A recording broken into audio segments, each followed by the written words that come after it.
రైతులకు 2 లక్షల రుణమాఫీపై కసరత్తు మొదలుపెట్టింది రాష్ట్ర ప్రభుత్వం. ఆగస్టు 15లోగా రుణమాఫీ చేస్తామని ఇప్పటికే ప్రకటించారు సీఎం రేవంత్ రెడ్డి. దీంతో పంట రుణాల వివరాలు ఇవ్వాలని బ్యాంకులను కోరింది ప్రభుత్వం. డిసెంబర్ 7 వరకు ఎన్ని పంట రుణాలు ఉన్నాయో లెక్క తేల్చాలని నిర్ణయించినట్టు తెలుస్తోంది.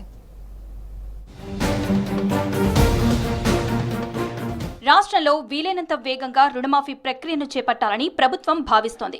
ఇందులో భాగంగానే అటు పంట రుణాల వివరాల సేకరణతో పాటు ఇటు ఏకకాలంలో మాఫీ చేసేందుకు ఏ మార్గాలు ఉన్నాయనే దానిపై ఆర్బీఐ ఉన్నతాధికారులు, ఆర్థిక నిపుణులతో చర్చలు జరుపుతుంది ప్రభుత్వం. దాదాపు 20,000 కోట్ల నుంచి 23,000 కోట్ల వరకు 2 లక్షల పంట రుణాలు ఉంటాయని ప్రాథమికంగా అంచనా వేస్తున్నారు అధికారులు.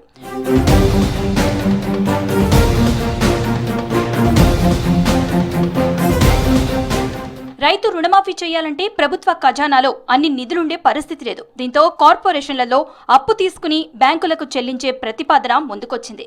లేదా మాఫీ చేయాల్సిన క్రాప్ లోన్లు మొత్తం రాష్ట్ర ప్రభుత్వమే టేక్ ఓవర్ చేయాలని చూస్తోంది.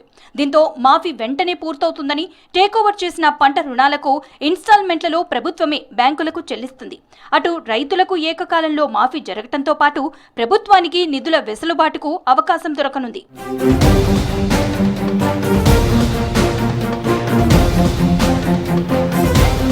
పంట రుణాల మాఫీకి సంబంధించి కాంగ్రెస్ పార్టీ అధికారం చేపట్టిన 2023 డిసెంబర్ 7ను కట్ ఆఫ్ తేదీగా నిర్ణయించింది. ఇక పంట రుణాల వివరాలను ఎస్ఎల్బీసీ నుంచి తీసుకున్న తర్వాత జూన్లోనే రుణమాఫీకి సంబంధించిన మార్గదర్శకాలు ఇవ్వాలని ప్రభుత్వం భావిస్తుంది. జూలై చివరి వారంలో మాఫీ ప్రక్రియను మొదలుపెట్టి ఆగస్టు 15వ తేదీ వరకు పూర్తి చేసేలా ప్లాన్ చేస్తుంది.